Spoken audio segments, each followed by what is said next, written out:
പുതിയ കാലത്ത്, പുതിയ അവസ്ഥയിൽ, പുതിയ സാഹചര്യങ്ങളിൽ ന്യൂ ജനറേഷനെ നിയന്ത്രിക്കേണ്ട, അവരെ നയിക്കേണ്ട കുടുംബത്തിൻ്റെയും വീടിൻ്റെയും നേതൃത്വം ഏറ്റെടുക്കേണ്ട സ്ത്രീകൾ, അവരറിയേണ്ട ചില വിഷയങ്ങൾ.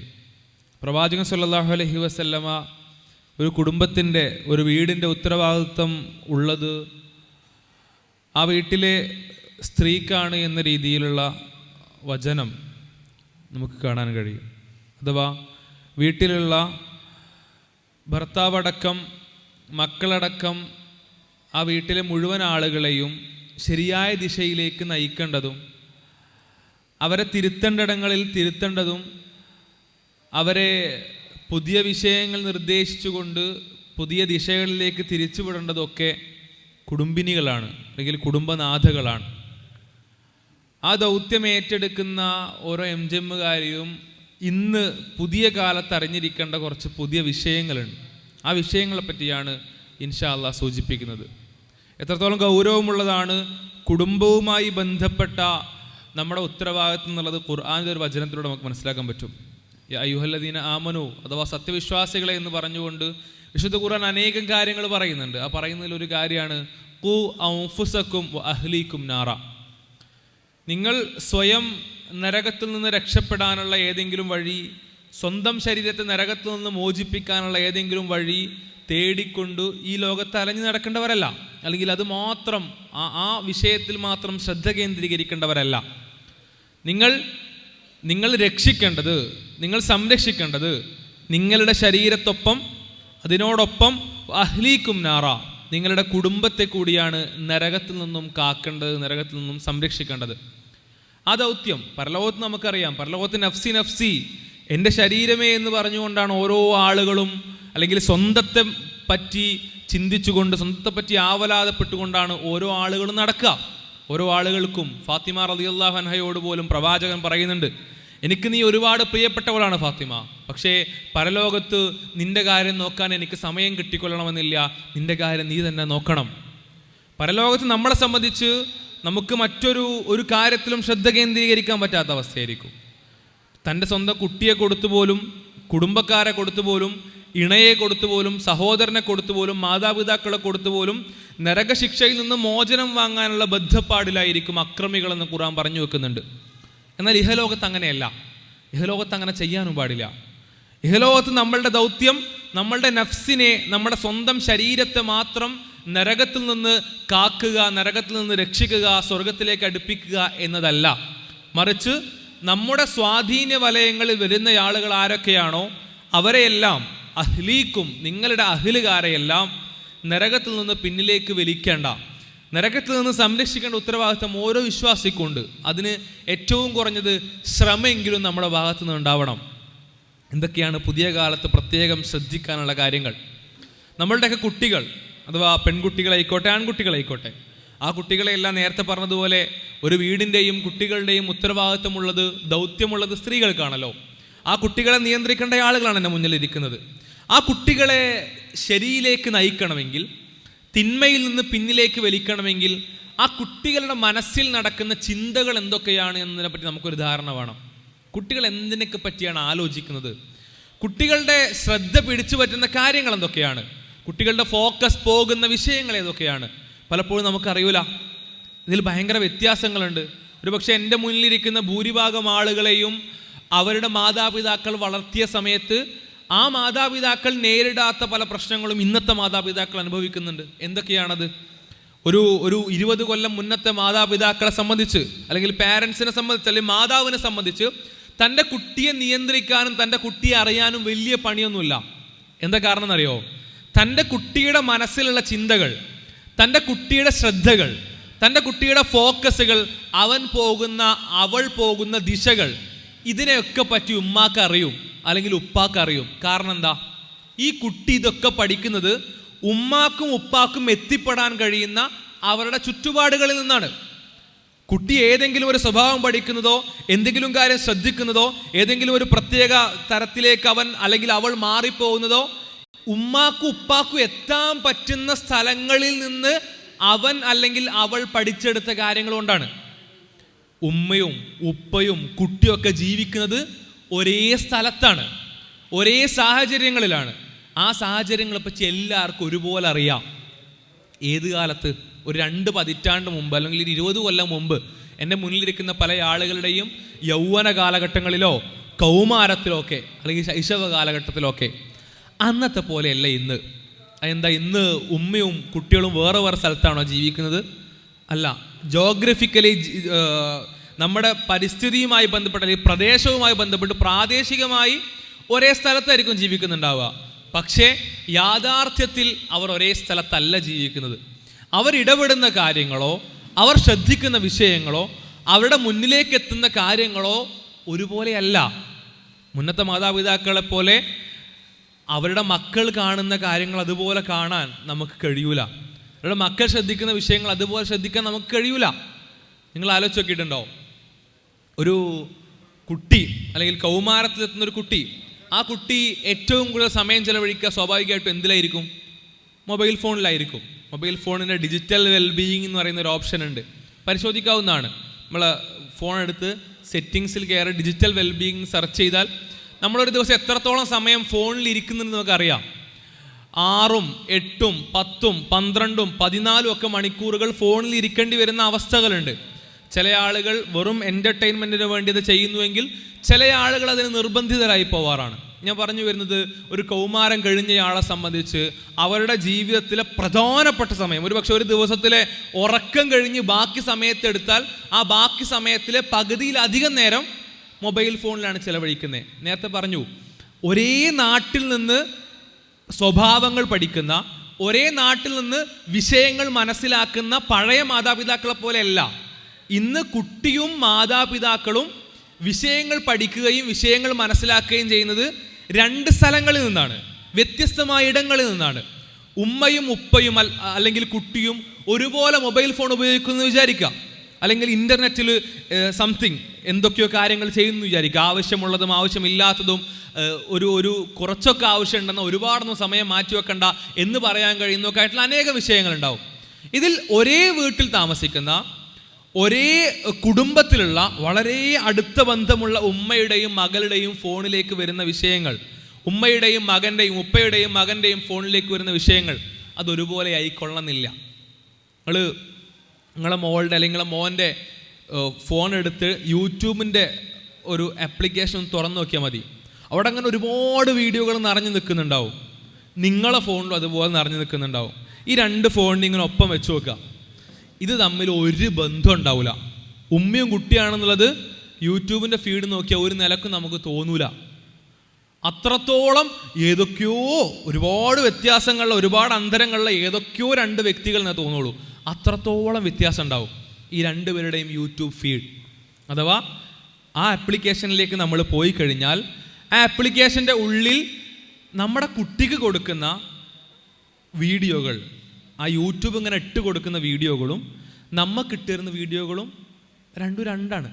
2 എന്ന് പറഞ്ഞാൽ ഒരു നിലക്കും സാമ്യതയില്ലാത്ത അത്രത്തോളം വ്യത്യാസമുള്ള, അത്രത്തോളം അന്തരമുള്ള, അത്ര മാറ്റമുള്ള വീഡിയോകളും കണ്ടന്റുകളായിരിക്കും. ഇത് യൂട്യൂബിനെ പറ്റി. ഇനി ഈ തരത്തിൽ മാതാപിതാക്കൾ ഉപയോഗിക്കാത്ത അനേകം പ്ലാറ്റ്ഫോമുകളിലേക്കാണ് മക്കളുടെ എക്സ്പോഷർ കിട്ടുന്നത്. ഇൻസ്റ്റഗ്രാം മാതാപിതാക്കൾ ഒരുപക്ഷെ നേരങ്ങത്തിൽ ഉപയോഗിക്കാൻ മനസ്സിലാക്കിയിട്ട് കൂടി ഉണ്ടാവില്ല. ഫേസ്ബുക്കിലായിരിക്കും ഒരുപക്ഷെ മാതാപിതാക്കൾ കൂടുതൽ സമയം ചെലവഴിക്കുന്നുണ്ടാവുക. ഫേസ്ബുക്കിലേക്ക് പുതിയ ജനറേഷൻ വരുന്നില്ല, എത്തി വെക്കുന്നില്ല, അവർക്കത് വേണ്ട. ഇൻസ്റ്റഗ്രാമിൽ എന്തൊക്കെയാണ് കണ്ടന്റുകളാണ് വരുന്നത് നിങ്ങൾക്ക് അറിയോ? ഇല്ല. ഞാൻ പറയുന്നത് ഇവിടെയൊക്കെ അപകടകരമായ ഒരുപാട് കണ്ടന്റുകൾ വന്നുകൊണ്ട് നമ്മുടെ കുട്ടികളെ തകർത്ത് കളയാന്നല്ല കേട്ടോ, വ്യത്യാസങ്ങളെ പറ്റിയാണ് പറയുന്നത്, അപകടങ്ങളെ പറ്റിയല്ല. വ്യത്യാസങ്ങൾ രണ്ടും രണ്ടാണെന്ന് പറയുന്നത്. ആ 2ൽ തന്നെ നന്മകൾ ഉണ്ടാവാം, ആ 2ൽ തന്നെ വൈവിധ്യം മാറുന്ന നല്ല വഴികളുണ്ടാവാം, അതിനൊന്നും നിഷേധിക്കല്ല. 2ആണ്, വ്യത്യാസമുണ്ടെന്ന് പറഞ്ഞു വെക്കുന്നത്. അതിനപ്പുറം OTT പ്ലാറ്റ്ഫോമുകളെ പറ്റി കേട്ടിട്ട് പോലും ഉണ്ടാവില്ല. ചിലതിനെപ്പറ്റി മാത്രമേ അറിയണ്ടാവുള്ളൂ. ഹോട്ട്സ്റ്റാറും നെറ്റ്ഫ്ലിക്സും ആമസോൺ പ്രൈമും സോണി ലൈവും അനേകം OTT പ്ലാറ്റ്ഫോമുകൾ. ഈ OTT പ്ലാറ്റ്ഫോമുകൾ ഉപയോഗിക്കുന്ന ആളുകളാണ് നമ്മളുടെ കുട്ടികളിൽ ഭൂരിഭാഗവും. അവർക്ക് അവിടെ നിന്ന് കിട്ടുന്ന കണ്ടന്റുകളെ പറ്റി നമുക്കൊരു ധാരണയുമില്ല. ഞാൻ വീണ്ടും പറയുന്നു, അവരവിടെ പോയി എന്തൊക്കെയോ മോശം കാര്യങ്ങൾ കാണുകയാണെന്നല്ല പറയുന്നേ. മറിച്ച് നമ്മുടെ മുന്നിലിരിക്കുന്ന നമ്മുടെ കുട്ടിയുടെ മനസ്സിലുള്ള ചിന്തയെപ്പറ്റി, അവരുടെ മനസ്സിലാക്കലുകളെ പറ്റി അവർ ഒരു ദിവസം 6-7 മണിക്കൂർ കണ്ടുകൊണ്ടിരിക്കുന്ന, വായിച്ചുകൊണ്ടിരിക്കുന്ന, കേട്ടുകൊണ്ടിരിക്കുന്ന, അതിലൂടെ അവരുടെ മസ്തിഷ്കത്തിൽ പുതിയ പുതിയ ചിന്തകൾ ഉണ്ടാകുന്ന വിഷയങ്ങളെപ്പറ്റി ഒരു ധാരണയും ഇല്ലാത്തവരാണ് ഈ കാലത്തെ മാതാപിതാക്കൾ. അല്ലെങ്കിൽ ധാരണയുണ്ടാക്കൽ വളരെ പ്രയാസകരമായ അവസ്ഥയാണ്. അതൊരു പരിധിവരെ നടക്കില്ല. കാരണം ഇപ്പോൾ നമ്മൾ വിചാരിക്കുകയാണ് എൻ്റെ കുട്ടി കാണുന്ന പോലത്തെ വീഡിയോകൾ നമ്മൾ കാണുക, നടക്കില്ല. നമ്മൾ എത്ര ശ്രമിച്ചാലും അവരുടെ പോലത്തെ വീഡിയോകൾ നമുക്ക് യൂട്യൂബ് തരൂല. അവരുടെ പോലത്തെ ശീലമാക്കി മാറ്റാൻ നമുക്ക് നമ്മളെ ജീവിതത്തെ കഴിയൂല. 2 തരത്തിലുള്ള വിഭാഗങ്ങളെയാണ് പൊതുവെ 2010 ശേഷം പറയാറുള്ളത്. ഒന്ന്, ഇൻ്റർനെറ്റിലേക്ക് മൈഗ്രേറ്റ് ചെയ്തു വന്ന ആളുകൾ, അഥവാ ഇൻ്റർനെറ്റിലേക്ക് പലായനം ചെയ്തു വന്ന ആളുകൾ. ആ പലായനം ചെയ്തു വന്ന ആളുകളാണ് എൻ്റെ മുന്നിലുള്ള കൂടുതൽ ആളുകളും. അഥവാ അവരുടെ ജീവിതത്തിൻ്റെ സാധാരണ ശീലങ്ങളിൽ, നോർമൽ ശീലങ്ങളിൽ, സ്വാഭാവിക ശീലങ്ങളിൽ ഇൻ്റർനെറ്റോ അതിലെ കാര്യങ്ങളോ വരുന്നില്ല. അത് പിന്നീട് അതിലേക്ക് ആയതാണ് അവരുടെ ജീവിതത്തിലേക്ക്. നമ്മുടെ ജീവിതം ഒരു 20-25 വയസ്സൊക്കെ ആകുമ്പോഴേക്കും ഒരു ശീലത്തിലേക്ക് എത്തിയിട്ടുണ്ടാവും. ആ ശീലത്തിലേക്ക് എത്തിയ സമയത്ത് നമ്മുടെ ജീവിതത്തിൽ ഇല്ലാത്ത പല സാധനങ്ങളുമാണ് 25 വയസ്സിന് ശേഷം നമ്മുടെ ജീവിതത്തിലേക്ക് കിട്ടിയത്. അത് വലിയൊരു മാറ്റമാണ്. ആ മാറ്റം എന്ന് പറഞ്ഞാൽ അവരതിലേക്ക് ചേർന്ന് പോകുന്ന പോലെ ആവൂല. കൗമാരം മുതൽ, ശീലങ്ങൾ തുടങ്ങുന്ന സമയം മുതൽ ഇതിലേക്ക് എക്സ്പോഷർ കിട്ടിയ, ഇതിലേക്ക് ഇടപെടാനുള്ള അവസരം കിട്ടിയ, ഇതവരുടെ ജീവിതത്തിൻ്റെ ഭാഗമായിക്കൊണ്ട് ശീലങ്ങൾ ഉണ്ടാക്കിയെടുത്ത ആളുകളെ സംബന്ധിച്ച് ബോൺ യൂസേഴ്സാണ്. ജന്മന ഇതിൻ്റെ ഉള്ളിൽ ജീവിക്കുന്ന ആളുകളാണ്. അങ്ങനത്തെ ഈ ആളുകളും തമ്മിൽ, അല്ലെങ്കിൽ ഇതിലേക്ക് പലായനം ചെയ്ത, മൈഗ്രേറ്റ് ചെയ്ത ആളുകളും തമ്മിൽ വലിയ അന്തരം അത് ഉപയോഗിക്കുന്ന വേളകൾ സ്വാഭാവികമായിട്ടും വരും. അപ്പോൾ ഈ യാഥാർത്ഥ്യത്തെ നമ്മൾ മനസ്സിലാക്കണം. നമ്മുടെ കുട്ടികൾ കാണുന്ന കണ്ടന്റുകൾ ഒരു പക്ഷേ നേരത്തെ പറഞ്ഞതുപോലെ നമ്മുടെ നാലുപുറമുള്ള വിഷയങ്ങൾ മാത്രമാവൂല എന്ന് മാത്രമല്ല, നമ്മൾക്കൊരു നിലക്കും ബന്ധമില്ലാത്ത പലതരത്തിലുള്ള കൾച്ചറുകളുടെ വിഷയങ്ങളെപ്പറ്റി നമ്മുടെ കുട്ടികൾ അറിയുന്നുണ്ടാവും, മനസ്സിലാക്കുന്നുണ്ടാവും. അവയിലൊക്കെ ഒരുപാട് നന്മകളുണ്ട്. നന്മകളുടെ പൂർണ്ണമായ അംശങ്ങളെ നിഷേധിക്കുകയോ നിരാകരിക്കുകയോ അല്ല ചെയ്യുന്നത്. ഈ വ്യത്യാസം നമ്മൾ അറിഞ്ഞിരിക്കണം. ഞാനൊരു പക്ഷേ എൻ്റെ മുന്നിലിരിക്കുന്ന ആളുകളോട് ചോദിക്കുകയാണ്, ആർക്കൊക്കെ നിങ്ങളുടെ കുട്ടികളെ പൂർണ്ണമായിട്ട് അറിയും, അല്ലെങ്കിൽ എൻ്റെ കുട്ടി എന്തൊക്കെ ചെയ്യുന്നു എന്നുള്ളത് പൂർണ്ണമായിട്ട് അറിയുമെന്ന് ചോദിച്ചാൽ, ഒരു പക്ഷേ ഞാൻ ഈ ക്ലാസ്സിൻ്റെ തുടക്കത്തിലാണ് ചോദിക്കുന്നതെങ്കിൽ ഒരുപാട് പേരൻസ് കൈവക്കിയിരുന്നു. എനിക്ക് എൻ്റെ കുട്ടി ചെയ്യുന്നതൊക്കെ അറിയാം, എൻ്റെ കുട്ടി എന്തൊക്കെയാണ് ആലോചിക്കുന്നത്, എൻ്റെ കുട്ടി എന്തൊക്കെയാണ് ചെയ്യുന്നത്, എൻ്റെ കുട്ടി എന്തൊക്കെ വിഷയങ്ങളിലാണ് അവരുടെ കാര്യങ്ങൾ ഇടപെടുന്നതൊക്കെ എനിക്കറിയാം എന്ന കോൺഫിഡൻസ് നമുക്കുണ്ടാവും പല കാര്യങ്ങളിലും. ആ കോൺഫിഡൻസ് വേണ്ട എന്നാണ് പറഞ്ഞു വെക്കുന്നത്. അവർ ജീവിക്കുന്നത് വേറെ ഡൈമെൻഷനിലുള്ള, വേറെ തരത്തിലുള്ള, വേറെ ദിശയിലൂടെ പോകുന്ന ലോകത്തിലാണ് എന്ന് നമ്മൾ മനസ്സിലാക്കണം. അങ്ങനെയാണെങ്കിൽ എന്താണ് നമ്മളുടെ മുന്നിലേക്ക് വരുന്ന അനേകം പ്രശ്നങ്ങളിൽ ഉള്ള ചില പ്രശ്നങ്ങളെ പരിഹരിക്കാനുള്ള വഴി എന്താണ്, അതിനുള്ള മാർഗം എന്താണ്? ആത്യന്തികമായി നമ്മുടെ മുന്നിലേക്ക് വരുന്ന ഏത് പ്രശ്നങ്ങളെയും പരിഹരിക്കാനുള്ള വഴി പ്രവാചകൻ സല്ലല്ലാഹു അലൈഹി വസല്ലം നമുക്ക് പഠിപ്പിച്ചു തന്നിട്ടുള്ളതാണ്.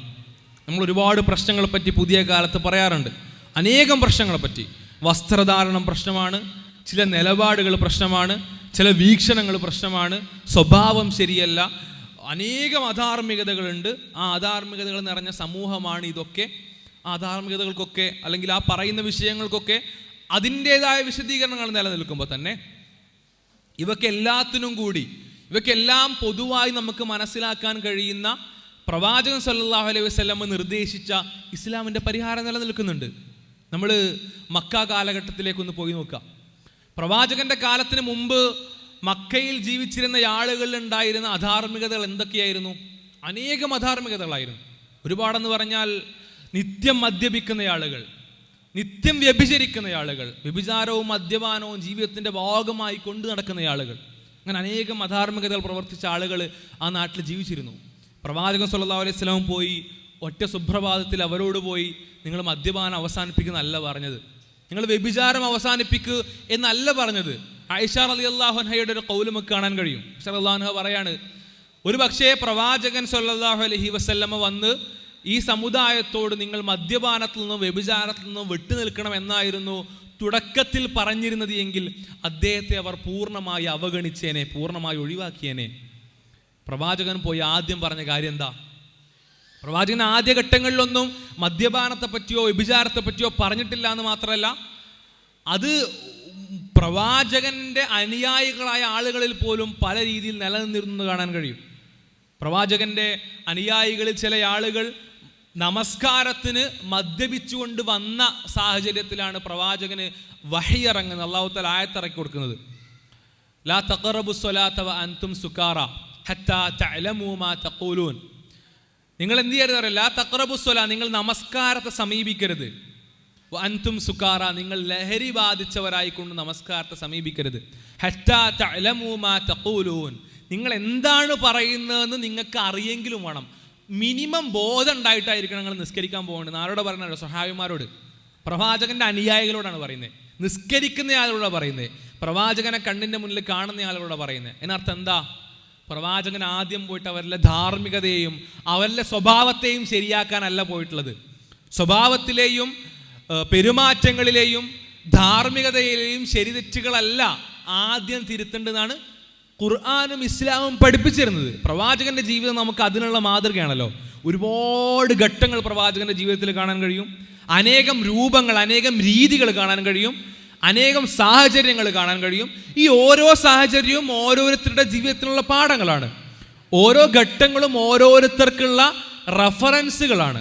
അവിടെ നമുക്ക് അതിൽ നിന്ന് നമ്മുടെ ജീവിതത്തിലേക്ക് പറ്റുന്ന പാഠങ്ങൾ തിരഞ്ഞെടുക്കാൻ കഴിയണം. അവിടെ പ്രവാചകൻ സല്ലല്ലാഹു അലൈഹി വസല്ലം അല്ലെങ്കിൽ ഇസ്ലാം മുന്നോട്ട് വെച്ച വഴി എന്താണ്? ആദ്യം വിശുദ്ധ ഖുർആൻ അവരോട് പറഞ്ഞ കാര്യങ്ങൾ എന്തൊക്കെയാണ് നമ്മൾ മനസ്സിലാക്കണം. വിശുദ്ധ ഖുർആന്റെ അവസാന ഭാഗത്തുള്ള കുറച്ച് സൂറത്തുകൾ, സൂറത്ത് ഹാമീം എന്ന് തുടങ്ങുന്ന സൂറത്ത് മുതൽ ഹുജറാത്ത് മുതലാണ് എന്നാണ് ഞാൻ മനസ്സിലാക്കുന്നത്. സൂറത്ത് ഹുജറാത്ത് മുതൽ അവസാന ഭാഗം വരെയുള്ള സൂറത്തുകളാണ് ആദ്യം പ്രവാചകൻ ഇറങ്ങിയ സൂറത്തുകൾ എന്ന് ആയിഷ റളിയല്ലാഹു അൻഹയുടെ ഒരു ഹദീസിൽ കാണാൻ കഴിയും. അഥവാ ഖുർആൻ ഇറങ്ങിയ ഓർഡർ ചോദിച്ചപ്പോൾ അതിന് വേറെയുള്ള വചനങ്ങൾ അങ്ങോട്ടും ഇങ്ങോട്ടൊക്കെ മാറി വരാം, എന്നാൽ കൂടുതലും ഈ സൂറത്തുകളാണ് ഇറങ്ങിയിട്ടുള്ളതെന്ന് കാണാൻ കഴിയും. എന്താണ് ഈ സൂറത്തുകളുടെ പ്രത്യേകത? ഈ സൂറത്തുകളുടെ പ്രത്യേകത, ആ സൂറത്തുകളിൽ പറയുന്ന വിഷയങ്ങൾ, വിശുദ്ധ ഖുർആന്റെ അവസാനത്തെ ജുസുകളിലേക്കുള്ള സൂറത്തുകൾ എടുത്തു നോക്കുക, ആവർത്തിച്ച് പറയുന്ന കാര്യങ്ങൾ എന്തൊക്കെയാണ്? ഒന്ന് പടച്ചോനെ പറ്റിയാണ്. എന്താ പടച്ചോനെ പറ്റി പറയുന്നേ? പടച്ചോനെ വളരെ വിശദമായി മനസ്സിലാക്കി കൊടുക്കുകയാണ്. ആരാണ് റബ്ബ്? നിങ്ങളെ റബ്ബ് ആരാണ്? നിങ്ങളുടെ രക്ഷിതാവ് ആരാണ്? സൂറത്തുൽ ഇഖ്ലാസിലൂടെ മനോഹരമായി ഇത് പറഞ്ഞു വെക്കുന്നു. അനേകം വചനങ്ങൾ വേറെയും കാണാം. ഒന്ന് അത്. രണ്ട്, പ്രവാചകനിലുള്ള വിശ്വാസത്തെ ദൃഢമാക്കി കൊടുക്കുകയാണ്.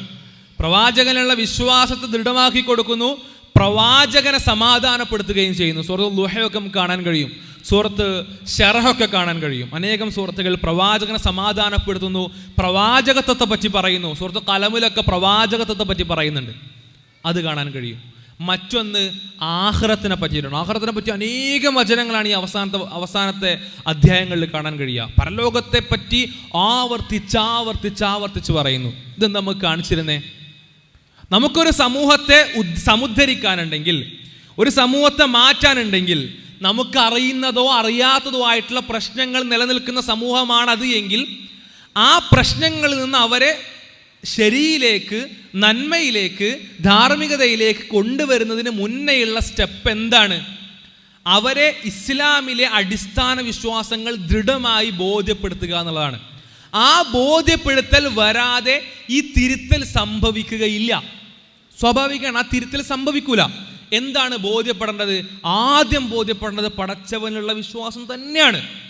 പടച്ചവനുണ്ടെന്നും അവനാണ് എൻ്റെ നാഥനെന്നും അവനാണ് എനിക്കെല്ലാം നൽകിയത് എന്നും ഒന്നുമില്ലാത്ത അവസ്ഥയിൽ നിന്ന് എല്ലാമുള്ള ഞാൻ ഉണ്ടായത് പടച്ചവന്റെ മാത്രം അനുഗ്രഹം കൊണ്ടാണ് എന്നുമുള്ള ബോധ്യം ഒരു കുട്ടിക്ക് വേണം, അല്ലെങ്കിൽ ഒരു മനുഷ്യന് വേണം. എങ്കിലേ അവന് എന്ത് അധാർമികതയും പോളൂ. അതിൽ വളരെ വ്യക്തമായി നേരത്തെ പറഞ്ഞ അവസാന ഭാഗത്തുള്ള അധ്യായങ്ങളിൽ വളരെ മനോഹരമായി അത് ചോദിക്കുന്ന ഒരധ്യായം പടച്ചവൻ ചോദിക്കുന്നുണ്ട്, ഹൽ അതാ അലൽ ഇൻസാനി ഹീനും മിന ദഹ്രി ലം യകുൻ ശൈഅൻ മദ്കൂറ. പടച്ചവൻ മനുഷ്യരോട് ചോദിക്കുകയാണ്, മനുഷ്യർക്ക് അറിയോ? ഹൽ അതാ അലൽ ഇൻസാൻ ഹീനും മിന ദഹ്ർ, അവന് കഴിഞ്ഞു പോയിട്ടുണ്ട് ഒരു കാലഘട്ടം, ലം യകുൻ ശൈഅൻ മദ്കൂറ, ആ കാലഘട്ടത്തിൻ്റെ പ്രത്യേകത എന്താണെന്നറിയോ? അവനൊന്നും ആയിരുന്നില്ല. ലം യക്കുൻ ഷൈഅൻ മദ്കൂറ, ഒന്ന് ഓർക്കാൻ പോലും, ഒന്ന് ദിക്റിന് പോലുമുള്ള അവസ്ഥയിലായിരുന്നില്ല. ആ പ്രയോഗത്തിൻ്റെ പ്രത്യേകത ആലോചിക്കണേ. അവൻ അല്ലെങ്കിൽ അവളെ പറ്റി ഒന്ന് ഓർക്കാനുള്ള വക പോലും ഉണ്ടായിരുന്നില്ല. അതായത് ഏറ്റവും ലളിതമായിട്ട് പറഞ്ഞാൽ, നമ്മളെപ്പറ്റി ഒരു ഓർമ്മയില്ല എന്ന് പറഞ്ഞാൽ, നമ്മൾ ജനിക്കുന്നതിൻ്റെ ഒരു 5 കൊല്ലം മുന്നേ എടുക്കുക. ആ 5 കൊല്ലം മുന്നേ നമ്മളുടെ പേര് പറഞ്ഞാൽ നമ്മളെപ്പറ്റി നമ്മളെ ഉപ്പാക്കോ ഉമ്മാക്കോ എങ്കിലും ഓർമ്മ വരുമോ? വരൂല. നമ്മളുടെ പേര് പറഞ്ഞാൽ നമ്മളെപ്പറ്റി നമ്മുടെ ഉമ്മാക്കോ ഉപ്പാക്കോ പോലും ഓർമ്മ വരാത്തൊരു സാഹചര്യം, ഒരു കാലഘട്ടം. നമ്മളെ ഫോട്ടോ കാണിച്ചു കൊടുത്താൽ ഇതാരാണ് എന്ന് നമ്മളുടെ അത്രയും ഉറ്റവരും ഉടയവരുമായിട്ടുള്ള ആളുകൾക്ക് പോലും തിരിച്ചറിയാൻ കഴിയാത്തൊരു ഘട്ടം. ഈ ഘട്ടം മനുഷ്യന് കഴിഞ്ഞു പോയിട്ടുണ്ടെന്നാണ് പടച്ചോൻ പറഞ്ഞു വെക്കുന്നത്. എന്നിട്ട് പടച്ചോൻ പറയാണ്, അവിടെ നിന്ന് നുതുഫത്തിൻ അംഷാജ്, ആ നുതുഫത്തിൻ അംഷാജിൽ നിന്ന്, ആ ഒന്നുമല്ലാത്ത അവസ്ഥയിൽ നിന്ന് അവനെ സൃഷ്ടിച്ചത് ഞാനാണ്. ഫജഅൽനാഹു സമീഅൻ ബസീറ, അവൻ എന്നിട്ട് കാഴ്ചയും കേൾവിയും കൊടുത്തത് ഞാനാണ്. ഇപ്പം നടക്കുന്നുണ്ടല്ലോ, ഇപ്പം ഇരിക്കുന്നുണ്ടല്ലോ, ഇപ്പം ഒരുപാട് കഴിവുകളുണ്ടല്ലോ, ഭക്ഷണം കഴിക്കാൻ പറ്റുന്നുണ്ടല്ലോ, കാണുന്നുണ്ടല്ലോ, കേൾക്കുന്നുണ്ടല്ലോ. ഈ അനുഗ്രഹങ്ങളൊക്കെ കിട്ടിയിട്ടുണ്ടെങ്കിൽ ഇതൊന്നുമില്ലാത്ത അവസ്ഥ. ഇത് മാത്രമല്ല, നമ്മളെ പറ്റിയുള്ള ഓർമ്മകൾ പോലും ഇല്ലാത്തൊരവസ്ഥ. ആ അവസ്ഥ കഴിഞ്ഞു പോയിട്ടുണ്ട്, ആ കാലഘട്ടം കഴിഞ്ഞു പോയിട്ടുണ്ട്. ആ കാലഘട്ടങ്ങളിൽ നിന്ന്, ആ അവസ്ഥയിൽ നിന്ന് എല്ലാം ലഭിക്കുന്ന അവസ്ഥയിലേക്ക് നിങ്ങൾ മാറിയത് പടച്ചവന്റെ മാത്രം അനുഗ്രഹം കൊണ്ടാണെന്ന് പടച്ചവൻ പറഞ്ഞു വെക്കുകയാണ്. ഇത് ബോധ്യപ്പെടുന്ന ഒരു മനുഷ്യനെ സംബന്ധിച്ച് അവന്റെ മനസ്സിൽ പടച്ചവൻ പറഞ്ഞതിനപ്പുറത്തേക്ക് ഒരു വിഷയത്തിലും മറ്റാരും വരുന്നില്ല. എൻ്റെ പടച്ചോൻ പറഞ്ഞു, എൻ്റെ റബ്ബ് എന്നോട് പറഞ്ഞു. ആരെൻ്റെ റബ്ബ്? ഒന്നുമില്ലാത്ത എനിക്ക് എല്ലാം നൽകിയ റബ്ബ്. ചിന്തിക്കാൻ പോലും സ്മരിക്കാൻ പോലും ഒരു വകയില്ലാത്ത എനിക്ക് സ്മരണക്ക് മാത്രമല്ല അനേകം കാര്യങ്ങൾ ചെയ്യാനുള്ള കഴിവ് നൽകിയ റബ്ബ്. ആ റബ്ബ് പറഞ്ഞ കാര്യത്തിന് അപ്പുറത്തേക്ക് ഒരു വിഷയത്തിലും ഈ ആള് പോവില്ല. ഇത് മനസ്സിലായിട്ടുണ്ടെങ്കിൽ ആ റബ്ബിനെ പറ്റിയുള്ള വിശ്വാസത്തിലേക്കാണ് നേരത്തെ പറഞ്ഞ പ്രവാചകനെയും ആഖിറത്തിനെയും പറ്റിയുള്ള വിശ്വാസങ്ങൾ ചേർന്ന് വരുന്നേ. അതിനോടൊപ്പമാണ് വരുന്നേ. ഈ പടച്ചോൻ എന്നെ അവൻ്റെ വഴിയിലേക്ക് നയിക്കാനാണ് പ്രവാചകനെ അയച്ചിട്ടുള്ളത്. ഈ പടച്ചവൻ എന്നെ നാളെ, എനിക്കെല്ലാം നൽകിയ റബ്ബ് എന്നെ നാളെ വിചാരണ ചെയ്യും. എൻ്റെ റബ്ബിനോട് സുമ്മല തുസ്അലുന്ന യൗമഇദിൻ അനിൻ നഈം, അവൻ എന്നോട് എനിക്ക് നൽകിയ ഓരോ അനുഗ്രഹങ്ങളെ പറ്റിയും ചോദിക്കും. അവൻ എന്നോട് അങ്ങനെ ചോദിക്കുമ്പോൾ ആ അനുഗ്രഹങ്ങളെ പറ്റിയൊക്കെ ഞാൻ ഉത്തരം പറയണം. ആ എൻ്റെ ഉത്തരമായിരിക്കും വളരെ മനോഹരമായ സ്വർഗത്തിലേക്കും വളരെ ഭയാനകമായ നരകത്തിലേക്കുമുള്ള എൻ്റെ യാത്രയെ നിശ്ചയിക്കുന്നത്. ഈ വിശ്വാസം അത്രയും ഓർക്കണം. അത്രയും ഓർക്കണം എന്ന് പറഞ്ഞാൽ ഈ ഓരോ കാര്യങ്ങളും പടച്ചോനാണ് എൻ്റെ അധികാരി. എൻ്റെ ഉമ്മയേക്കാളും ഉപ്പയേക്കാളും എന്നേക്കാളും എന്നിൽ അധികാരമുള്ളവൻ പടച്ചവനാണ്. 2, സ്വർഗം അത്രയും മനോഹരമാണ്, നരകം അത്രയും ഭയാനകമാണ്. ഈ നരകത്തിലേക്കും സ്വർഗത്തിലേക്കും പോകേണ്ടത് ഈ എൻ്റെ ഉടമസ്ഥനായ എൻ്റെ റബ്ബ് എനിക്ക് നൽകിയ അനുഗ്രഹങ്ങളെ പറ്റി അവൻ എന്നോട് ചോദിക്കുന്ന വേളയിൽ ഞാൻ കൊടുക്കുന്ന ഉത്തരത്തിനനുസരിച്ചിട്ടായിരിക്കും. സുമ്മ ലതുസ്അലുന്ന യൗമഇദിൻ അനിൻ നഈം, എനിക്ക് നൽകിയ എല്ലാ അനുഗ്രഹത്തെ പറ്റിയും എൻ്റെ പടച്ചോൻ എന്നോട് ചോദിക്കും. അവിടെ നമുക്ക് ആരുടെ മനസ്സിൽ ഏത് തരത്തിലുള്ള ചിന്തകളാണെങ്കിലും അവരെ തിരുത്താൻ പ്രയാസമല്ല. ഞാൻ പറഞ്ഞല്ലോ, നേരത്തെ പറഞ്ഞ നിങ്ങൾക്കറിയാത്ത, നിങ്ങൾക്ക് പരിചയമില്ലാത്ത ഏത് പ്ലാറ്റ്ഫോം ഉപയോഗിക്കുന്ന ആളാണെങ്കിലും, ഏത് സംവിധാനത്തിലൂടെ കടന്നു പോകുന്ന ആളാണെങ്കിലും, ഏത് വീഡിയോ കാണുന്നവനാണെങ്കിലും, ഏത് തരത്തിലുള്ള കാര്യങ്ങളിലേക്ക് ചിന്തകൾ പോകുന്നയാളാണെങ്കിലും അവരെ തിരുത്താൻ പ്രയാസമല്ല. ഏതാണ് നമ്മളുടെ അടിസ്ഥാനമെങ്കിൽ ഈ പറഞ്ഞ വിശ്വാസങ്ങളാണ് അടിസ്ഥാനമെങ്കിൽ ഇതാദ്യം കൊടുത്തിട്ടുണ്ടെങ്കിൽ അവരെ എവിടെ നിന്നും നമുക്ക് ശരിയിലേക്ക് നയിക്കാൻ കഴിയും. ഓരോ വിഷയങ്ങളും അങ്ങനെ മനസ്സിലാക്കാൻ പറ്റും. പലപ്പോഴും പലരും ചോദിക്കാറുണ്ട്, ഈ പുതിയ തലമുറയുടെ പ്രശ്നങ്ങൾ എന്ന രീതിയിൽ അഡ്രസ്സ് ചെയ്യാറുള്ള വളരെ പ്രധാനപ്പെട്ട ഒരു കാര്യമാണ്. അത് ഒരുപക്ഷെ എൻ്റെ മുന്നിലിരിക്കുന്ന ആളുകളൊന്നും നേരിടുന്നുണ്ടാവില്ല, പക്ഷെ പൊതുവെ പറഞ്ഞു കേൾക്കാറുള്ളതാണ്. ഈ എസ്പെഷ്യലി ഏറ്റവും കൂടുതൽ സ്ത്രീകളുടെ വസ്ത്രധാരണവുമായിട്ട് ബന്ധപ്പെട്ട് അവരുടെ പലപ്പോഴും ഉന്നയിക്കാറുള്ള ചോദ്യങ്ങൾ ഇങ്ങനെയൊക്കെയാണ്. ഈ വസ്ത്രം ഒന്ന് തലയിൽ നിന്ന് ജസ്റ്റ് തട്ടം മാറുമ്പോഴേക്ക് പടച്ചോനോട് കോപിക്കൊന്നുമില്ല, പടച്ചോൻ്റെ വസ്ത്രത്തിലേക്കൊന്നും അല്ല നോക്കുന്നേ, പടച്ചോൻ്റെ ശരീരത്തിലേക്കൊന്നും അല്ല നോക്കുന്നേ, പടച്ചോൻ്റെ മനസ്സിലേക്കാണല്ലോ നോക്കുന്നേ. ഞാൻ നിസ്കരിക്കുന്നൊക്കെ ഉണ്ടല്ലോ, വസ്ത്രം ഒന്ന് ഇങ്ങനെയൊക്കെ ആണെങ്കിൽ എന്താ പ്രശ്നം? വസ്ത്രം ഒന്ന് ടൈറ്റ് ആണെങ്കിൽ ഇപ്പം എന്താ കുഴപ്പം? ശരീരത്തിൻ്റെ ആകൃതി കാണുന്നതാണെങ്കിൽ ഇപ്പം എന്താ കുഴപ്പം? മുടി ഒന്ന് ജസ്റ്റ് ഒന്ന് കണ്ട എന്താ പ്രശ്നം? അതേപോലെ ഇസ്ലാം നിഷ്കർഷിച്ച വസ്ത്രധാരണ രീതികളിൽ നിന്ന് ചെറിയ അഡ്ജസ്റ്റ്മെൻറ്റുകൾ വരുത്തിയാൽ എന്താണ് പ്രശ്നം? സ്വാഭാവികമായിട്ടും പല ചോദ്യങ്ങളും ചോദിക്കാറുണ്ട്. അവിടെ ഈ വിശ്വാസം അപ്ലൈ ചെയ്യാൻ നമുക്ക് സാധിക്കണം. വളരെ ലളിതമായ 2 ചോദ്യങ്ങളാണ് അവിടെ വരുന്നത്. ഒന്ന്, ഈ ഞൊണ്ടി ന്യായങ്ങൾക്കപ്പുറം വളരെ ലളിതമായിട്ടൊന്ന് ആലോചിക്കുക. പടച്ചോൻ പറഞ്ഞിട്ടുള്ളത് ഈ വസ്ത്രധാരണമാണെന്നുള്ളതിൽ നിങ്ങൾക്ക് സംശയമൊന്നുമില്ലല്ലോ? ഇല്ല. പടച്ചോൻ നമ്മളോട് പറഞ്ഞ വസ്ത്രധാരണ രീതി ഇതാണെന്നുള്ളൊരു സംശയമല്ല. ആ വസ്ത്രധാരണ രീതിയെ പറ്റി നമ്മൾ പുനരാലോചിക്കണം കേട്ടോ. പലപ്പോഴും ഈ കാലത്തിൻ്റെ പരിണാമത്തിലേ നമ്മൾ വിട്ടുപോകുന്ന വിഷയങ്ങളിലൊന്നാണിത്. വസ്ത്രധാരണ രീതി എന്ന് പറയുമ്പോൾ അതിൽ ഒരുപാട് അബദ്ധങ്ങൾ ഇപ്പോഴും വരാറുണ്ട്. വസ്ത്രം എങ്ങനെയാണ് ധരിക്കേണ്ടതെന്നുള്ളത് പുരുഷനെ സംബന്ധിച്ചും സ്ത്രീയെ സംബന്ധിച്ചും ട്രെൻഡുകൾ മാറുമ്പോൾ അത് സ്വാഭാവിക പരിണാമത്തിന് വിധേയമായി പോവാറുണ്ട്. മുടി കാണാൻ പറ്റില്ല എന്നുള്ള വിഷയം നമുക്കറിയാം. അതുമാത്രമല്ല സ്ത്രീ ശ്രദ്ധിക്കേണ്ട വിഷയം. സ്ത്രീയെ സംബന്ധിച്ച് ശരീരത്തിൻ്റെ ആകൃതി കാണാൻ പറ്റൂല, തൊലിയുടെ നിറം കാണാൻ പറ്റൂല, അതിലേക്ക് മറ്റൊരാൾ ആകൃഷ്ടരാകുന്ന രീതിയിലായിരിക്കരുത് വസ്ത്രം. അതേപോലെ തന്നെ മുഖമക്കന അല്ലെങ്കിൽ മൂടുപടം എന്ത് ചെയ്യണം? മാറിലേക്ക് താഴ്ത്തിയിടണം. വിശുദ്ധ ഖുർആൻ്റെ നസ്സ, വിശുദ്ധ ഖുർആൻ വ്യക്തമായി അതിൻ്റെ വാക്കുകളിൽ പറഞ്ഞു വെക്കുന്ന കാര്യമാണ്. അവരുടെ ഹിമാറു ഹുന്ന എന്ന് എടുത്തു പറഞ്ഞുകൊണ്ട്, അവരുടെ മൂടുപടങ്ങളിൽ നിന്ന് എടുത്തു പറഞ്ഞുകൊണ്ട് പറയാണ് എന്ത് ചെയ്യണം? അത് മാറിലേക്ക് താഴ്ത്തിയിടണം എന്ന് പറയാണ്. മാറിലേക്ക് താഴ്ത്തിയിടാതെ വളരെ നന്നായി മുടിയൊക്കെ മറച്ച് ഷോള് 2 സൈഡിലേക്ക് ഇട്ടിട്ട് കാര്യമില്ല. ഇസ്ലാമിക വസ്ത്രം പൂർണ്ണമായിട്ടില്ല. ഒരു പക്ഷേ വളരെ വ്യക്തമായ വാക്കുകൾ ഉപയോഗിച്ചുകൊണ്ട് ഖുർആൻ മുടി മറക്കേണ്ട കാര്യം പറഞ്ഞിട്ടുണ്ടാവില്ല. വിശുദ്ധ ഖുർആൻ മുടി മറക്കാൻ പറഞ്ഞാൽ എങ്ങനെയാണ്? ഹിമാറുഹുന്ന എന്നുള്ള ഒറ്റ പ്രയോഗത്തിലൂടെയാണ്. അവരുടെ മൂടുപടങ്ങൾ, അത് തന്നെ മുടി മറക്കേണ്ട വിഷയം വന്നു കഴിഞ്ഞു. പക്ഷെ വളരെ വ്യക്തമായ വാക്കുകൾ ഉപയോഗിച്ചുകൊണ്ട് പറഞ്ഞ കാര്യം എന്താണ്? ആ മൂടുപടം താഴേക്ക് മാറിലേക്ക് ഇറക്കിയിടണം എന്നുള്ളതാണ്. നമ്മൾ പോലും നമ്മളെ കുട്ടിയുടെ വസ്ത്രം ഉഷാറായി എന്ന് വിചാരിക്കും, ഈ തലമുടിയാണ് മറച്ചു കഴിഞ്ഞാൽ. അത് മാത്രമല്ല, ഇതിൻ്റെ ബാക്കിയും കൂടെ ഉണ്ട്. പിന്നെ പലപ്പോഴും മറന്നു പോകുന്ന വിഷയമാണ് സ്ത്രീകളുടെ ഔറത്ത് ഏതാന്നുള്ളത്. സ്ത്രീകളുടെ ഔറത്തിൽ പെട്ടതാണ് കാല് എന്നുള്ളത് നമ്മൾ പലപ്പോഴും മറന്നു പോകുന്നു. മുഖവും മുൻകൈയും ഒഴികെയാണ് ഔറത്ത് മുഴുവനായിട്ട് വരിക. കാല് മറക്കാറില്ല പലപ്പോഴും. പലരും മറന്നു പോകുന്ന വിഷയങ്ങളാണ്. നേരത്തെ പറഞ്ഞതുപോലെ പരിണാമ ചക്രത്തിൽ അതിൻ്റെ ഇവല്യൂഷൻ്റെ ഇടയിൽ വിട്ടുപോകുന്ന കാര്യങ്ങളാണ്. മുന്നേ പർദ്ദകളൊക്കെ നല്ല താഴത്തേക്ക് വന്നിരുന്നു. പിന്നീട് അത് ചുരിദാറുകളിലേക്കും പാൻറ്റുകളിലേക്കും മാറിയപ്പോൾ സ്വാഭാവികമായിട്ടും കാല് പുറത്തേക്കായി. അത് ഔറത്തിൻ്റെ ഭാഗമാണ്. ഞാൻ പറഞ്ഞു വരുന്നത് ഇത്തരത്തിലുള്ള ചില വിഷയങ്ങൾ വിട്ടുപോകാൻ പാടില്ല. ഈ വിട്ടുപോകാതെ ഇത് നിഷ്കർഷിക്കുന്ന വേളയിൽ ആ വരുന്ന പുതിയ തലമുറയിലെ നേരത്തെ പറഞ്ഞതുപോലെ നമുക്ക് കിട്ടാത്ത പല സംഭവങ്ങളും സാമൂഹ്യ മാധ്യമങ്ങളിൽ നിന്ന് കിട്ടിയ കുട്ടി നമ്മളോട് ചോദിക്കുകയാണ്, എൻ്റെ വസ്ത്രത്തിലേക്കും എൻ്റെ ശരീരത്തിലേക്കുമാണോ പഠിച്ചു നോക്കുക, എൻ്റെ മനസ്സിലേക്കല്ലേ എന്ന് ചോദിച്ചാൽ അവരോട് നമുക്ക് ഈ വിശ്വാസത്തിൽ നിന്നുകൊണ്ട് ഉത്തരം പറയാൻ പറ്റും.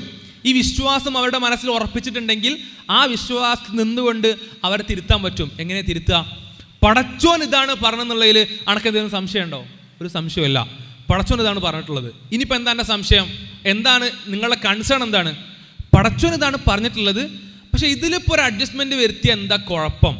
അപ്പോൾ നമ്മളവർക്ക് ബോധ്യപ്പെടുത്തി കൊടുക്കേണ്ടത് എന്താ അറിയോ? നേരത്തെ ഞാൻ ഓതി വെച്ചല്ലോ സൂറത്തുൽ ഇൻസാനിലായത്ത്, ഹൽ അതാ അലൽ ഇൻസാനി ഹൈനും മിന ദഹ്രി ലം യകുൻ ഷൈഅൻ മദ്കൂറ. ഒന്നുമല്ലാത്ത, വിക്റിന് പോലും പറ്റാത്ത പൂജ്യമായിരുന്നു നീ. ആ പൂജ്യമായിരുന്ന നിന്നെ ചെറിയൊരു ഇന്ദ്രിയത്തുള്ളിൽ നിന്ന് സൃഷ്ടിച്ച് അനുഗ്രഹങ്ങളുടെ കൂമ്പാരം നൽകിയ പടച്ചോൻ, ആ പടച്ചോൻ പറയുന്ന ഒരു കാര്യം നീ എന്തിനാണ് ഇപ്പം മാറ്റിവെക്കുകയാണ്? എന്തിനെന്നറിയോ?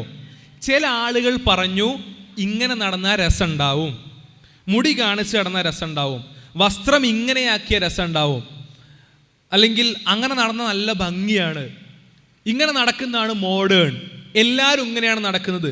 അപ്പം മനുഷ്യരിൽ നമുക്ക് പ്രത്യേകിച്ച് കടപ്പാടുകളൊന്നുമില്ലാത്ത ആളുകളിൽ ചിലർ നമ്മളോട് പറഞ്ഞു. ആ പറച്ചിലിൻ്റെ ഉദ്ദേശവും ലക്ഷ്യമൊക്കെ വേറെ. ചിലർ നമ്മളോട് ഇങ്ങനെ പറഞ്ഞു, നിങ്ങളുടെ വസ്ത്രം ഇങ്ങനെയായാൽ നന്നാവുമെന്ന് പറഞ്ഞു. ഈ പറഞ്ഞതിനെ പരിഗണിച്ച് നമുക്ക് ഒരു ചെറിയ അനുഗ്രഹം പോലും ചെയ്തു തരാത്ത ആളുകൾക്ക് വേണ്ടി നമ്മളുടെ ജീവിതത്തിൽ ലഭിച്ച അനുഗ്രഹങ്ങളുടെ പൂർണ്ണത നൽകിയ പടച്ചോൻ്റെ അഭിപ്രായത്തെ നീ മാറ്റിവെക്കുകയാണ്. വളരെ ലളിതമായി നീ എന്ത് ചെയ്യുന്നു? നിന്റെ മുന്നിൽ 2 അഭിപ്രായങ്ങൾ വരുന്നു. ഒന്ന് മനുഷ്യന്മാർ പറയുന്നതാണ്. മനുഷ്യന്മാരിൽ നിന്നെ നല്ല സുഖിപ്പിക്കുന്ന ആളുകളുണ്ട്, നമ്മളെ നല്ല സുഖിപ്പിക്കുന്ന ആളുകളുണ്ട്. ആ സുഖിപ്പിക്കുന്ന ആളുകൾക്കും നമുക്കും ഇടയിൽ ഒരു കടപ്പാടുമില്ല. ആ തരത്തിലൊരു ബാധ്യതകളുമില്ല. അവൻ്റെ അല്ലെങ്കിൽ അവളുടെ അഭിപ്രായം നീ തിരഞ്ഞെടുക്കുകയാണ്, അവരുടെ അഭിപ്രായം നീ തിരഞ്ഞെടുക്കുകയാണ്. ആരുടെ അഭിപ്രായത്തെ മാറ്റി വെച്ചിട്ട്? നിന്റെ റബ്ബിൻ്റെ അഭിപ്രായത്തെ മാറ്റി വെച്ചിട്ട്. അവിടെ ഒരാളുടെ ജീവിതത്തിൽ തിരുത്തൽ വരുന്ന എപ്പോഴറിയോ? ആ നിന്റെ റബ്ബ് എന്ന് പറയുമ്പോൾ അവളുടെ മനസ്സിലേക്ക് കയറാൻ പറ്റുമ്പോഴാണ്. അല്ല നമ്മൾ പിടിച്ചെടുത്ത് വസ്ത്രം നേരേക്ക് വിട്ടുന്നതിൽ ഒരു കാര്യം ഉണ്ടാവില്ല. നമ്മളുടെ കണ്ണിൽ നിന്ന് മാറുന്ന വേളയിൽ അവർ സ്വാഭാവികമായിട്ടും അവർക്ക് ഇഷ്ടമുള്ള വസ്ത്രത്തിലേക്ക് മാറും. ഇഷ്ടത്തോടുകൂടി ഈ അനുധാവനം വരണമെങ്കിൽ ഈ ഫോളോയിങ്, ഈ പ്രവാചകനെ അല്ലെങ്കിൽ പ്രവാചകൻ പറഞ്ഞ കാര്യത്തിൽ ഇസ്ലാമിനെ പിന്തുടരുക എന്നുള്ള കാര്യം ഇഷ്ടത്തോടു കൂടി വരണമെങ്കിൽ നിന്റെ റബ്ബ് എന്ന് പറയുന്ന ആ വാക്കുണ്ടല്ലോ, അത് ഉള്ളിലേക്ക് കയറാൻ പറ്റണം. അതിനാ പറഞ്ഞത് ആ വിശ്വാസം ആദ്യം ഉറക്കാതെ ധാർമ്മികതകളോ ശരി തെറ്റുകളോ പെരുമാറ്റങ്ങളോ പഠിപ്പിക്കുന്നതിൽ അർത്ഥമില്ല. അവിടെ നമുക്ക് പഠിപ്പിച്ചെടുക്കാൻ പറ്റണം. നിന്നെ ചൂഷണം ചെയ്യാണ് പല ആളുകളും. അവിടെ നമുക്ക് അനേകം ഉദാഹരണങ്ങൾ ചൂഷണത്തിന് കാണിച്ചെടുക്കാൻ പറ്റും. സ്ത്രീയുടെ സൗന്ദര്യം കാണേണ്ട ആഗ്രഹമുള്ള ആളാരാണ്? പുരുഷനാണ് സ്ത്രീയുടെ സൗന്ദര്യം കാണേണ്ടതിന് ആഗ്രഹമുള്ളത്, ആവശ്യമുള്ളത്. സ്ത്രീക്ക് അവളുടെ സൗന്ദര്യം പുറത്തേക്ക് കാണിക്കുമ്പോൾ കിട്ടുന്ന ഉപകാരം എന്താണ്? ഒരു ഉപകാരം കിട്ടുന്നില്ല. ഇപ്പോൾ പലരും പറയാറുണ്ട് ഈ സൗന്ദര്യവർദ്ധക വസ്തുക്കൾ, അനേകം സൗന്ദര്യവർദ്ധക വസ്തുക്കൾ ഉണ്ടല്ലോ, ഇതിൽ ഉപയോഗിക്കൽ ഹലാലാണോ ഹറാമാണോ എന്ന്. ഞാൻ ഒരു ഫിഖ്ഹി പണ്ഡിതനല്ലാത്തതുകൊണ്ട് കയ്യിൽ ഫത്വ പറയാൻ കഴിയൂല. വളരെ ലളിതമായി അറിയുന്ന ചില വിഷയങ്ങൾ പറഞ്ഞു കൊടുക്കാറുണ്ട്. ഈ സൗന്ദര്യവർദ്ധക വസ്തുക്കളൊക്കെ നമ്മൾ ഉപയോഗിക്കുന്ന എന്തിനാ? അല്ലെങ്കിൽ പെൺകുട്ടികൾ ഉപയോഗിക്കുന്ന എന്തിനാ? സ്ത്രീയുടെ ചുണ്ട് ചുവക്കുന്ന എന്തിനാണ്? അല്ലെങ്കിൽ സ്ത്രീയുടെ മുഖം പ്രത്യേക നിറമുള്ളതാകുന്ന എന്തിനാണ്? അത് സ്ത്രീക്ക് മാത്രം അത്തരമൊരു ബാധ്യത വരുന്നത് എന്തുകൊണ്ടാണ്? സ്ത്രീയുടെ മുഖം തിളക്കമുള്ളതായിരിക്കണം, മിനുസമുള്ളതായിരിക്കണം, പ്രത്യേക നിറത്തിലുള്ളതായിരിക്കണം, ചുണ്ട് ചുവന്നതായിരിക്കണം, ആകൃതി ഇவ்விധമായിരിക്കണം. ഇത് പുരുഷനില്ലല്ലോ. ഒരു വീട്ടിൽ നിന്നൊരു ആൺകുട്ടിയും ഒരു പെൺകുട്ടിയും ഒരു പരിപാടിക്ക് ഇറങ്ങുമ്പോൾ സ്വാഭാവികമായിട്ടും വസ്ത്രത്തിൻ്റെ വ്യത്യാസം കൊണ്ട് സ്ത്രീ കുറച്ച് അധിക സമയം എടുക്കും. അതിനപ്പുറം സമയം അവരെടുത്ത് ഒരുങ്ങേണ്ടി വരുന്നത് എന്തുകൊണ്ടാണ്? സമൂഹം നിന്നെ കാണുമ്പോൾ നിന്റെ ഒരുക്കങ്ങൾ ഇത്തരത്തിലായിരിക്കണം എന്ന് അവരെ പഠിപ്പിച്ചു വെച്ചിരിക്കുകയാണ്. അത് ആർക്ക് വേണ്ടിയിട്ടാ? ആ പഠിപ്പിക്കൽ ആർക്ക് വേണ്ടിയിട്ടാ? സ്ത്രീക്ക് വേണ്ടിയിട്ടാണോ? ഇങ്ങനെയൊക്കെ ഒരുങ്ങിയാൽ കിട്ടുന്ന ഉപകാരം എന്താ? ഇങ്ങനെയൊക്കെ ഒരുങ്ങി പുറത്തേക്ക് ഇറങ്ങിയാൽ പുരുഷൻ ഇവിടെ നന്നായി നോക്കും. ആ നന്നായി നോക്കുന്നത് ആസ്വദിക്കാൻ പോലും സ്ത്രീക്ക് പറ്റുമോ? പറ്റൂല. പുരുഷൻ ഇവിടെ നോക്കുന്നുണ്ടെന്ന് വിചാരിച്ചോ, അത് ആസ്വദിക്കാൻ പോലും സ്ത്രീക്ക് പറ്റൂല. എന്നാൽ പുരുഷന് പറ്റും. സ്ത്രീ പുരുഷനെ നോക്കുന്നുണ്ടെങ്കിൽ എത്ര സ്ത്രീകൾ നോക്കിയാലും അത് ആസ്വദിക്കാൻ പുരുഷന് പറ്റും. വ്യത്യാസമുണ്ട്. എന്നാൽ ഒരു പുരുഷൻ നോക്കുന്നത് പോലും ആസ്വദിക്കാൻ സ്ത്രീക്ക് കഴിയൂല. അവൾക്ക് അത്രയും ഇഷ്ടപ്പെട്ട, അവൾക്ക് അത്രയും ഇഷ്ടമുള്ള ആളുകളുടെ നോട്ടമല്ലാതെ അവൾക്ക് ആസ്വദിക്കാൻ പോലും കഴിയില്ല. അവൾക്ക് ഭയങ്കര പ്രയാസമായിരിക്കും ഉണ്ടാവുക, വളരെ ഇറിറ്റേഷൻ ആയിരിക്കും ഉണ്ടാവുക. ആ പ്രയാസമുള്ളതാണ് ഈ സംഭവം എന്ന് അവൾക്കറിയാം. ഞാൻ ഇങ്ങനെ പോയാൽ ഇന്ന ആളുകൾ നോക്കുകയാണ് ചെയ്യുക. ആ നോക്കുന്നത് എനിക്കിഷ്ടപ്പെട്ട കാര്യമല്ല, എൻ്റെ നേച്ചർ, എൻ്റെ പ്രകൃതത്തിന് ചേർന്ന കാര്യമല്ല, എനിക്കിഷ്ടപ്പെടാത്ത കാര്യമാണ്. ഇതറിഞ്ഞുകൊണ്ട് അവൾ അത് ചെയ്യാണ്. അതിനർത്ഥം എന്താ? ചൂഷണത്തിന് നിന്ന് കൊടുക്കുക എന്നുള്ളതാണ്. ഇതൊക്കെ നമുക്ക് മക്കൾക്ക് പറഞ്ഞു കൊടുക്കാം. പക്ഷെ ഇത് പറഞ്ഞു കൊടുത്തുകൊണ്ട് നേരത്തെ പറഞ്ഞതുപോലെ ഉള്ളിൻ്റെ ഉള്ളിൽ നിന്നുള്ള മാറ്റം സംഭവിച്ചോളണമെന്നില്ല. ഉള്ളിൻ്റെ ഉള്ളിൽ നിന്നുള്ള മാറ്റം സംഭവിക്കുന്ന എപ്പോഴറിയോ? ഇത് പറഞ്ഞു കൊടുത്തതിന് ശേഷം ഇങ്ങനെ ചില ആളുകൾ നിന്നെ ചൂഷണം ചെയ്യുന്നു. ആ ചൂഷണം ചെയ്യുന്ന ആളുകൾ നിന്നോട് പറയുന്നു ഈ വസ്ത്രധാരണങ്ങളൊക്കെയാണ് നല്ലതെന്ന് പറയുന്നു.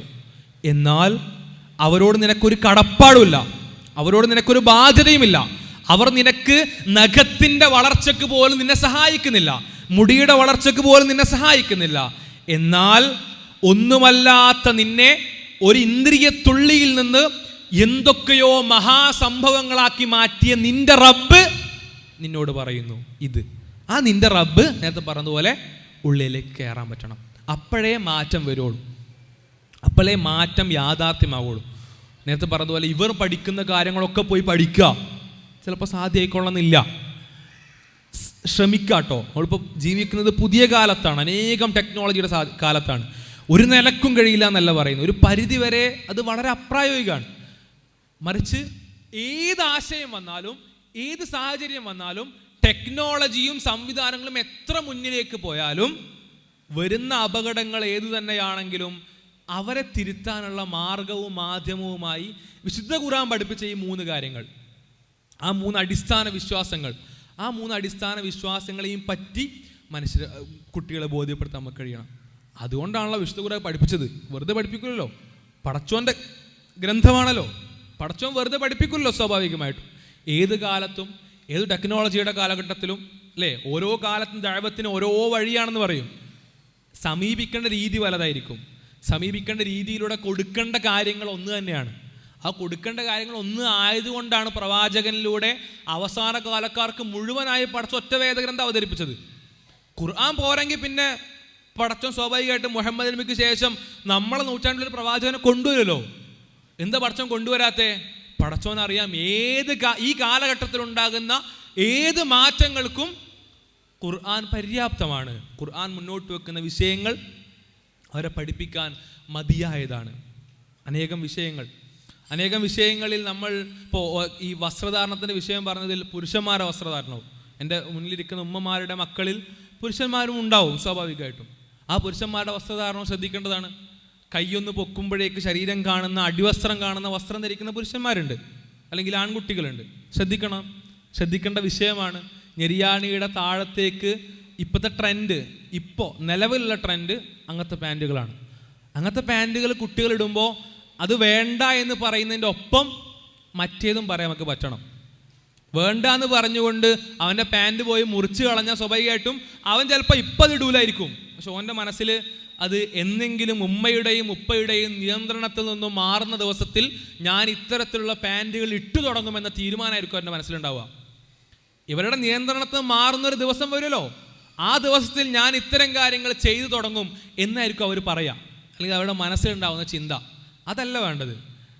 അത് വേണ്ട എന്ന് പറയുന്നതിൻ്റെ ഒപ്പം തന്നെ, ഈ വസ്ത്രം വേണ്ട എന്ന് പറയുന്നതിൻ്റെ ഒപ്പം തന്നെ, എന്തുകൊണ്ട് നീ ഈ വസ്ത്രം ധരിക്കണ്ട? നേരത്തെ പറഞ്ഞതുപോലെ തന്നെ ഈ ട്രെൻഡുകൾക്ക് നിന്നെ അഭിനന്ദിക്കുന്ന ആളുകളോട് നിനക്ക് എന്ത് ബന്ധമാണ്, എന്ത് ബാധ്യതയാണുള്ളത്? എന്നാൽ നിന്നോട് ഇത്തരത്തിൽ വസ്ത്രം ധരിക്കാൻ പറഞ്ഞ പടച്ചോനും നീയുമായിട്ടുള്ള ബന്ധം എന്താണ് എന്നവനെ ബോധ്യപ്പെടുത്തി കൊടുക്കാൻ നമുക്ക് പറ്റണം.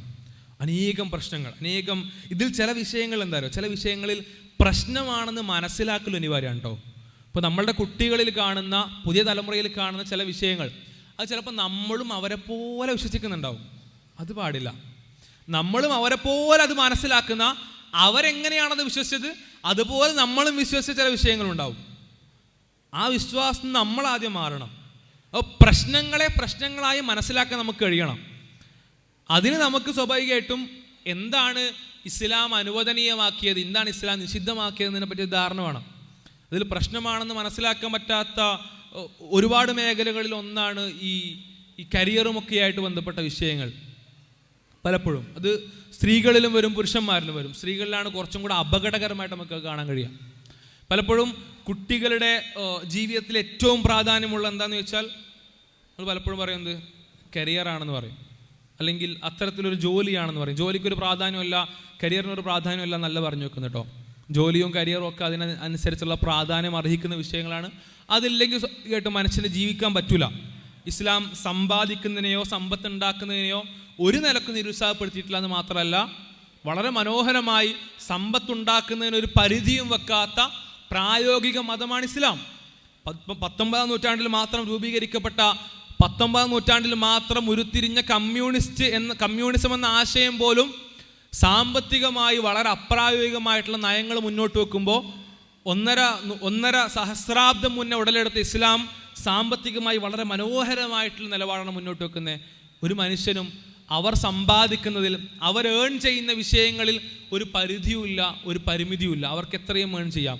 സ്ത്രീ ആയിക്കോട്ടെ, പുരുഷനായിക്കോട്ടെ, കുട്ടിയായിക്കോട്ടെ, വാർദ്ധക്യത്തിലുള്ള ആളായിക്കോട്ടെ, അവർക്ക് സമ്പാദ്യത്തിന് അവരുടേതായിട്ടുള്ള വഴി കണ്ടെത്തുന്നതിൽ ഒരു പ്രയാസമല്ല. ഇസ്ലാം ഹലാലാക്കിയ, അനുവദനീയമാക്കിയ ഏത് വഴിയിലൂടെ അവർക്ക് എത്രയും സമ്പാദിക്കാം, എത്രയും.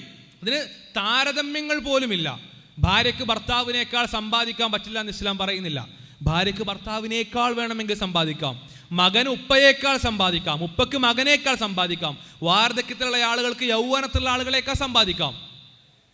ഒരു പ്രശ്നമല്ല. പക്ഷേ സമ്പാദ്യം മാത്രമല്ല, എന്ത് വിഷയമാണെങ്കിലും പരിഗണിക്കേണ്ടടത്ത് പരിഗണിക്കേണ്ട പോലെ ആയിരിക്കണം പരിഗണിക്കേണ്ടത്. കൂട്ടുകാരനെ എത്ര സ്നേഹിക്കുന്നതിലും ഇസ്ലാമിൽ പ്രശ്നമല്ല. കൂട്ടുകാരനെ എങ്ങനെ പരിഗണിക്കുന്നതിലും പ്രശ്നമല്ല. കൂട്ടുകാരനെ ഉമ്മാൻ്റെ മുകളിൽ കാണാൻ പറ്റുമോ? ഇല്ല. അവിടെ കൂട്ടുകാരനല്ല പ്രശ്നം, മറിച്ച് അവൻ അതിനെ കൊണ്ടുപോയി വെക്കുന്ന സ്ഥലമാണ് പ്രശ്നം. ഉമ്മാൻ്റെ മുകളിൽ കൂട്ടുകാരൻ, അത് പറ്റൂല. ഉപ്പാൻ്റെ മുകളിൽ കൂട്ടുകാരൻ, അത് പറ്റൂല. അതിനർത്ഥം കൂട്ടുകാരൻ പ്രശ്നം എന്നാണോ? അല്ലെങ്കിൽ അയൽക്കാരനെ അങ്ങനെ കൊണ്ടുപോയി വെക്കുമ്പോൾ നമ്മൾ പ്രശ്നമാണെന്ന് പറയുന്നത് അയൽക്കാരനോടുള്ള സ്നേഹമോ അയൽക്കാരനോടുള്ള ബന്ധമോ പ്രശ്നമായത് കൊണ്ടല്ല, അവരത് വെക്കുന്ന സ്ഥലം പ്രശ്നമാണെന്നുള്ളതുകൊണ്ടാണ്. ഈ സമ്പത്തിൻ്റെ വിഷയം പലപ്പോഴും പറയുമ്പോൾ ഈ സമ്പത്ത് എന്തോ പ്രശ്നമായതുകൊണ്ടല്ല, സമ്പാദ്യമോ സമ്പാദിക്കുന്ന പ്രക്രിയയോ പ്രശ്നമായതുകൊണ്ടല്ല, അതിനെ എവിടെ കൊണ്ടുപോയി വെക്കുന്നു എന്നുള്ളതാണ്. ഈ അനേകം നമ്മളെ അടുത്ത കാലഘട്ടങ്ങളിൽ അനേകം നമ്മളുടെ മുന്നിലേക്ക് വന്ന, നമുക്ക് പോലും പലപ്പോഴും മനസ്സിലാകാത്ത, നമ്മൾ പോലും ശരിയാണെന്ന് അംഗീകരിച്ചുകൊണ്ടിരിക്കുന്ന ഒരു കാര്യമാണത്. എന്നെ കരിയറിസം എന്നൊക്കെയാണ് പറയുക. അല്ലെങ്കിൽ കരിയറിന് നേരത്തെ പറഞ്ഞ പോലെ പ്രാധാന്യം കൊടുക്കുന്നതുകൊണ്ട് ഒരു പ്രശ്നമല്ല, അതിന് കൊണ്ടുപോയിട്ട് എന്ത് ചെയ്യാണ്, ജീവിതത്തിൽ മറ്റെല്ലാത്തിനേക്കാളും വലിയ, മറ്റെല്ലാത്തിനേക്കാളും മുകളിലുള്ള സ്ഥാനം കൊടുക്കുകയാണ്. അങ്ങനെ കൊടുക്കുന്ന സന്ദർഭങ്ങൾ ഉണ്ടെങ്കിൽ കുട്ടികളെ തിരുത്താൻ നമുക്ക് കഴിയണം. 2, നമ്മളുടെ മനസ്സിൽ അങ്ങനത്തെ ചിന്തകളുണ്ടെങ്കിൽ ആ ചിന്തയെ തിരുത്താൻ നമുക്ക് കഴിയണം. ഇതിൻ്റെ ഈ ആശയം വരുന്ന പല ധ്വനികളും പല സ്ഥലങ്ങളും നമുക്ക് കാണാൻ കഴിയും. അല്ലെങ്കിൽ അതിൻ്റെ പല ചിന്തകളും നമുക്ക് കാണാൻ കഴിയും. പലരും പറയുന്നത് കേട്ടിട്ടില്ലേ, ജീവിതത്തിൽ ഒരു ജോലിയൊക്കെ ആയിട്ട് അല്ലെങ്കിൽ ഒന്ന് സെറ്റിലായിട്ട് ഒരു സർക്കാർ അതിലേക്കെങ്കിലും ഒന്ന് എത്തിയിട്ടൊക്കെ മതി കുടുംബവും കല്യാണമൊക്കെ. പലരും പറയുന്നത് കേട്ടിട്ടില്ലേ? ആ പറച്ചിൽ നേരത്തെ പറഞ്ഞതുപോലെ അവിടെ സർക്കാർ ജോലിക്കല്ല ഇസ്ലാം എതിര്, ജീവിതത്തിൽ സെറ്റിലാകുന്നതിനല്ല എതിര്, മറിച്ച് അതിനെ കൊണ്ടുപോയി വെക്കുന്നത് എവിടെയാണ്? വിവാഹത്തിനും കുടുംബത്തിനും മുകളിലാണ്. അത് താഴെ വരേണ്ട സാധനമാണ്. വിവാഹത്തിനും കുടുംബത്തിനും താഴെ വരേണ്ട സാധനമാണത്. അതിനങ്ങനെ തന്നെ മനസ്സിലാക്കണം. ഒരു മനുഷ്യൻ്റെ ആവശ്യമാണെങ്കിലും ഒരു മനുഷ്യൻ്റെ നീഡാണെങ്കിലും അവൻ്റെ ജീവിത സൗഖ്യമാണെങ്കിലും സുഖമാണെങ്കിലും ഒക്കെ ആ സുഖത്തിനും സൗഖ്യത്തിനും അനിവാര്യമുള്ള അവൻ്റെ ശാരീരികവും മാനസികവുമായ ആവശ്യങ്ങൾ അത് കഴിഞ്ഞിട്ടായിരിക്കണം സ്വാഭാവികമായിട്ടും അതിനേക്കാൾ അപ്രധാനമായ വിഷയങ്ങൾ കടന്നു വരേണ്ടത്. ഇത് പ്രാധാന്യത്തിൽ വ്യത്യാസം വരുന്നുണ്ടെങ്കിൽ ശ്രദ്ധിക്കണം. ഇത് സ്ത്രീകളുടെ വിഷയത്തിൽ മാത്രമല്ല, പുരുഷന്മാരുടെ വിഷയത്തിലും അതുപോലെ തന്നെയാണ്. സ്ത്രീകളിൽ അനേകം ആളുകളുടെ കല്യാണത്തിൻ്റെ പ്രായം ഇങ്ങനെ മുന്നിലേക്ക് പോയിക്കൊണ്ടേയിരിക്കുന്നു. അവരതിനെ കാരണമായിട്ട് പറയുന്നു, എൻ്റെ ജീവിതത്തിൽ സെറ്റിലാവണം. അവിടെ അവർക്ക് ഏറ്റവും നല്ല രീതിയിൽ വൈവാഹിക ജീവിതം ആസ്വദിക്കാൻ പറ്റുന്ന സമയങ്ങൾ അവർ ഒഴിവാക്കി കളയുന്നു. അതായത് ആസ്വാദന തലത്തിൽ അവരെന്ത് ചെയ്യുന്നു? അവർ നഷ്ടങ്ങൾ സഹിക്കുന്നു. ഒരു ഉമ്മ എന്ന അർത്ഥത്തിൽ ഒരു സ്ത്രീയെ സംബന്ധിച്ച് അവർക്ക് ഗർഭം ധരിക്കാനും പ്രസവിക്കാനും ഏറ്റവും നല്ല സമയം, ആ നല്ല സമയം അവർ വേസ്റ്റാക്കി കളയുന്നു. ആർക്കോ വേണ്ടി, ആരോ പഠിപ്പിച്ച ആശയങ്ങൾക്ക് വേണ്ടി അനേകം കാര്യങ്ങൾ ത്യജിച്ചുകൊണ്ട് ചില ആളുകൾ പറഞ്ഞ വഴിയിലൂടെ നമ്മൾ നിർബന്ധമായും പോയിക്കൊള്ളണം എന്ന രീതിയിലേക്ക് മനസ്സ് മാറുന്നതിനെ, നമ്മളുടെ കൂടി മനസ്സ് മാറുന്നതിനെ ശ്രദ്ധിക്കണം. ഇതിൽ പുരുഷന്മാരിൽ നേരത്തെ പറഞ്ഞ പോലെ വരും. പുരുഷന്മാരിൽ വലിയ രീതിയിൽ പ്രവാസങ്ങൾ തിരഞ്ഞെടുക്കുന്ന ആളുകൾ, അല്ലെങ്കിൽ അവരെ പ്രവാസത്തിന് തീവ്രമായി നിർബന്ധിക്കുന്ന ആളുകൾ. പ്രവാസം എന്നൊക്കെ പറയുന്ന ജീവിതം ഒരു നിലക്കും അത് ആത്യന്തികമായോ അത് എല്ലാ കാലത്തേക്കുമോ സ്വീകരിക്കേണ്ട ഒന്നല്ല. പല പ്രവാസികളുടെ അനുഭവത്തിൽ കേൾക്കാറുണ്ട്. അവർ നാട്ടിലേക്ക് വരുന്നതിനെ പറ്റി സൂചിപ്പിക്കുമ്പോൾ ഉമ്മമാർ അല്ലെങ്കിൽ ഭാര്യമാർ, അത് ഇപ്പോൾ വേണോ, നമുക്ക് വന്നാൽ എന്താ ചെയ്യുക, നമുക്ക് ജീവിതം മുന്നോട്ട് പോകണ്ടേ എന്ന രീതിയിലുള്ള വാക്കുകൾ പറഞ്ഞുകൊണ്ട് അവരെ നിരുത്സാഹപ്പെടുത്തുന്നത്. അനിവാര്യമാണെങ്കിൽ മാത്രമേ കുടുംബത്തെ വിട്ടുകൊണ്ട് ഒരു പുരുഷൻ മറ്റൊരിടത്ത് പോയി നിൽക്കാൻ പാടുള്ളൂ. അതിന് ഈ മകനായിക്കോട്ടെ ഭർത്താവായിക്കോട്ടെ. ശ്രദ്ധിക്കേണ്ട വിഷയമാണ്. നേരത്തെ പറഞ്ഞ പോലെ കരിയറും കാശും സമ്പാദ്യവും നമുക്ക് കുടുംബത്തേക്കാൾ മുകളിൽ വരികയാണ്. ഇത് പുതിയ തലമുറയിൽ കാണുന്ന വിവാഹം വൈകിപ്പിക്കലും, ഞാൻ പ്രസവിക്കുന്നില്ല എന്ന് പറയലും, എനിക്കിപ്പോൾ കുട്ടി വേണ്ട എന്ന് പറയലും, അത് ഇതിൻ്റെ പ്രശ്നം തന്നെയാണ്. അത് മാത്രമല്ല പ്രശ്നം, നമ്മുടെ തലമുറയിലും ആ പ്രശ്നമുണ്ടെന്ന് മനസ്സിലാക്കണം. അല്ലെങ്കിൽ എന്നെ കേൾക്കുന്ന ഭൂരിഭാഗം ആളുകളുടെ തലമുറയിലും ആ തരത്തിൽ ആ പ്രശ്നമുണ്ടെന്ന് മനസ്സിലാക്കണം. അതിനർത്ഥം വീണ്ടും പറയുന്നു, ജോലിയോ സമ്പാദ്യമോ അല്ല പ്രശ്നം, അതിനെ കൊണ്ടുപോയി വെക്കുന്ന ഇടമാണ് പ്രശ്നം. ഒരു വ്യക്തി 40 കൊല്ലത്തിൽ 1-2 കൊല്ലമൊക്കെ മാത്രം കുടുംബത്തിനൊപ്പം താമസിക്കുക എന്ന് പറയുമ്പോൾ, ബാക്കി 38 കൊല്ലം ആ കുടുംബത്തെ വിട്ട് താമസിക്കുക എന്ന് പറയുമ്പോൾ ആ വ്യക്തിയുടെ ജീവിതം എന്താണ്? ജീവിതം വെറും സമ്പാദിക്കലാണോ? നമ്മൾ പുതിയ തലമുറയെ മാത്രം തിരുത്തിയതുകൊണ്ട് കാര്യമില്ലല്ലോ. പുതിയ തലമുറയിലെ പ്രശ്നം വളരെ ഗൗരവമാണ്. അവരിലേക്ക് ഈ ആശയം വരുന്നത് വളരെ തീവ്രമായിട്ടാണ്, വളരെ പ്രയാസകരമായിട്ടാണ്, തിരുത്തപ്പെടേണ്ടത് തന്നെയാണ്. അത് തിരുത്തുന്നതിൻ്റെ ഒപ്പം ഇതുകൂടെ നമ്മൾ ശ്രദ്ധിക്കണം. ഈ ഏരിയ കൂടെ അതിൻ്റെ ശ്രദ്ധിക്കണം. അത് വളരെ വളരെ പ്രാധാന്യത്തിൽ മനസ്സിലാക്കേണ്ട വിഷയമാണ്. എന്ത് കാര്യമാണെങ്കിലും അതിൻ്റെ സ്ഥാനം ഏതാണോ ആ സ്ഥാനത്ത് അതിനെ സ്ഥാപിക്കാൻ നമുക്ക് സാധിക്കേണ്ടതുണ്ട്. അതിനപ്പുറത്തേക്ക് അത് പോകാതിരിക്കാൻ നമുക്ക് കഴിയേണ്ടതുണ്ട്. അതുപോലെ തന്നെ നമ്മളുടെ കുട്ടികളിൽ വരുന്ന അനേകം സംശയങ്ങൾ, അനേകം അത്തരത്തിലുള്ള ശങ്കകൾ, ഇസ്ലാമിനെ പറ്റിയും വിശ്വാസത്തെ പറ്റിയുമുള്ള ഒരുപാട് ആശങ്കകൾ വരുന്ന ഒരു കാലഘട്ടമാണ് നമ്മുടെ ഈ ഒരു അവസ്ഥയിൽ. ആ തലമുറയെ സംബന്ധിച്ച് ആ സംശയങ്ങൾ വരുന്നൊരവസ്ഥയിൽ നിന്ന് അവരെ മാറ്റി നിർത്താനുള്ള സാധ്യമല്ല. സംശയങ്ങളെ വരാത്ത രീതിയിൽ അല്ലെങ്കിൽ സംശയങ്ങൾ വരുന്ന സംവിധാനങ്ങൾ അവരിൽ നിന്ന് എടുത്ത് ഒഴിവാക്കുക എന്നുള്ളത് നടക്കില്ല. അവരെ സംബന്ധിച്ച് മൊബൈൽ ഫോണിൽ നിന്ന് വരികയാണെങ്കിൽ, അല്ലെങ്കിൽ ഇൻ്റർനെറ്റുകളിൽ നിന്ന് വരികയാണെങ്കിൽ, ക്യാമ്പസുകളിൽ നിന്ന് വരികയാണെങ്കിൽ ആ സംവിധാനങ്ങൾ നമുക്ക് തടയാൻ പറ്റില്ല. ക്യാമ്പസിലേക്ക് പോകാതിരിക്കുക നടക്കില്ല. മൊബൈൽ ഫോൺ അവരിൽ നിന്ന് പൂർണ്ണമായി മാറ്റിവെക്കുക സംഭവ്യമല്ല. അപ്പോൾ ഇത്തരത്തിൽ സംശയങ്ങൾ വരുമ്പോൾ അതിനും നമ്മുടെ കയ്യിൽ വഴി വേണം. ഈ സംശയങ്ങളുടെ മാർഗങ്ങളിലേക്ക് എത്തുന്നതിന് മുമ്പ്, മാധ്യമങ്ങളിലേക്ക് എത്തുന്നതിന് മുമ്പ് നേരത്തെ പറഞ്ഞതുപോലെ അവരുടെ വിശ്വാസം ദൃഢമാകാൻ നമ്മൾ ശ്രദ്ധിക്കണം. ഇത് വളരെ ലളിതമായിട്ട് എടുക്കരുത് കേട്ടോ. ഞാൻ ഈ വിശ്വാസം ദൃഢമാകുക, ഈ വിശ്വാസങ്ങളാണ് അടിസ്ഥാനം എന്നൊക്കെ പറയുന്നതിന് വളരെ വളരെ ലാഘവത്തോടെ എടുക്കരുത്. നമ്മൾ ഒരുപാട് കേൾക്കുന്നതൊക്കെ തന്നെയാണ്. പക്ഷെ ഒരുപാട് കേൾക്കുന്നുണ്ടത് അപ്രധാനമല്ല അർത്ഥം. അല്ലെങ്കിൽ ഒരുപാട് കേട്ടത് കൊണ്ട് നമ്മുടെ മനസ്സിൽ അല്ലെ അങ്ങനെ ഉണ്ട് ഒരുപാട് വിഷയങ്ങൾ. നമ്മൾ നിരന്തരം കേൾക്കുന്നു എന്നതുകൊണ്ട് മാത്രം നമുക്ക് ഗൗരവമായി പരിഗണിക്കാൻ പറ്റാത്ത വിഷയങ്ങളുണ്ട്. ഒരുപാട് കേട്ടതുകൊണ്ട് അതിനെപ്പറ്റി ആലോചിക്കാൻ പറ്റൂല നമുക്ക്. ഏറ്റവും ലളിതമായിട്ട് പറഞ്ഞാൽ, ഇബ്രാഹിം നബി അലൈഹി സ്വലാം കൊണ്ടുപോയി ഇസ്മായിൽ നബി അലൈഹി സ്വലാമിനെ അറക്കുന്ന കഥ പറഞ്ഞാൽ നമുക്കിപ്പോൾ ആർക്കും ഒരു ഫീലും വരില്ല, ഒരു വികാരം നമുക്ക് ഉണ്ടാവില്ല. പക്ഷെ ഒരു വാപ്പ മകനെ അറക്കാൻ കൊണ്ടുപോവുക അത് ചില്ലറ കാര്യമല്ല. ശരിക്കും അതിനെപ്പറ്റി ആലോചിച്ച സങ്കടവും കരച്ചിലും വരേണ്ടതാണ് ഒരു മനുഷ്യന്. നമുക്ക് എന്തുകൊണ്ടാണ് വരാത്തത് അറിയോ? അത്രയും കേട്ടോണ്ടാ അതിനെപ്പറ്റി ആലോചിക്കാൻ നമ്മൾ തയ്യാറാകുന്നില്ല. അത് ഞാൻ ഇവിടെ ആവർത്തിക്കുകയാണ്.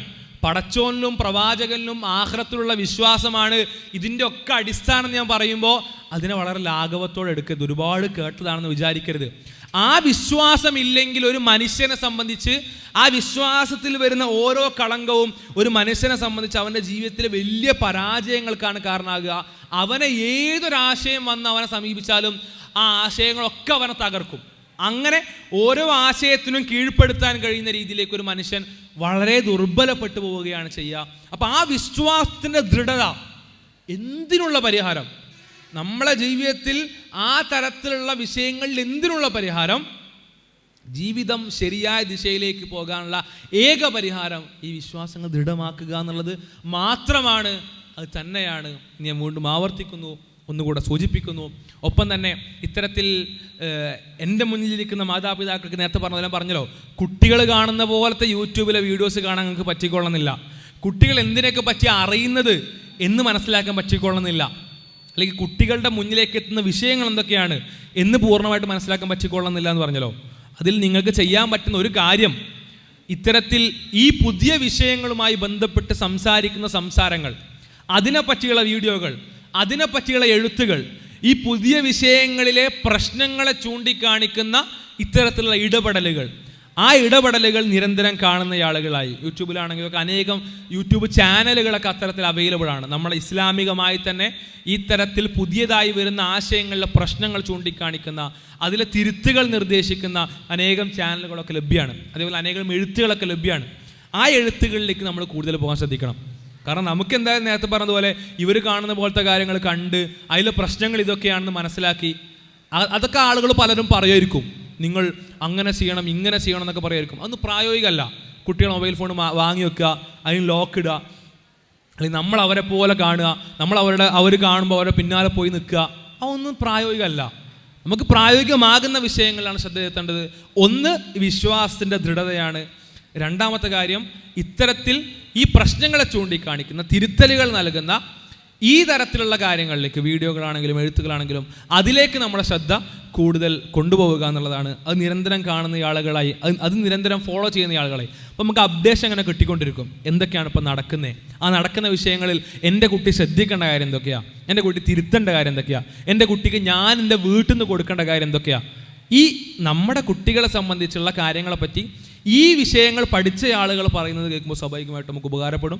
അത്തരം വിഷയങ്ങളിലേക്ക് ശ്രദ്ധ കൊടുക്കുകയാണ് ആ വിഷയത്തിൽ പ്രായോഗികമായിട്ടുള്ള വഴി എന്ന് സൂചിപ്പിച്ചുകൊണ്ട് അള്ളാഹു നമ്മളെയും അടുത്ത തലമുറയെയും അടക്കം നമ്മുടെ കുടുംബങ്ങളെയെല്ലാം സ്വർഗത്തിൽ ജന്നാത്തുൽ ഫിർദൗസിൽ ഒരുമിച്ച് കൂട്ടട്ടെ എന്ന പ്രാർത്ഥനയോടെ ഞാൻ അവസാനിപ്പിക്കുന്നു. വആഖിറു ദഅ്വാനാ അനിൽ ഹംദുലില്ലാഹി റബ്ബിൽ ആലമീൻ. അസ്സലാമു അലൈക്കും വറഹ്മത്തുള്ളാഹി വബറകാതുഹു.